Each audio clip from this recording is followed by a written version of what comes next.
जी जनाब बिस्मिल्लाहिर्रहमानिर्रहीम। कोई वजह दे टलियां, कोई वजह दे टल, सारी गल्लां छड्डो, सुनो मेरी गल। मुझे हंसी इस बात पे आ रही है, कोई बात ही ऐसी है, बात मैं ना चाहते हुए भी हंस रहा हूं। 2 महीने पहले एक फैमिली, एक जोड़ा आया मेरे पास। मैंने सारी रिपोर्टें उनकी देखी, बेऔलादी वाला मामला था, बच्चा नहीं था।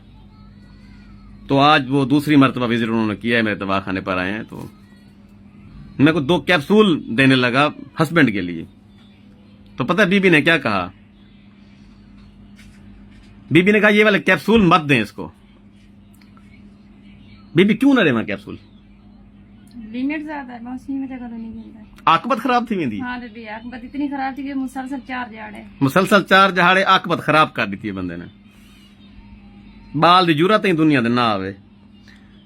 79% 80% मर्द कमजोर हैं, हो जाती है कमजोरी, बीमार हैं, तकलीफ है, डिप्रेशन में हैं।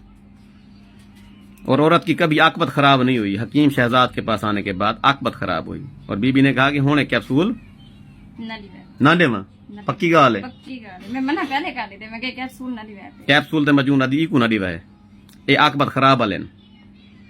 अगर आप भी आकबत खराब करने की पावर नहीं रखते हैं तो हमसे रब्ता करें। तो मेरे को लंघ आओ, तुम्हारी खिदमत करे। शहजाद हकीम शुजाबाद।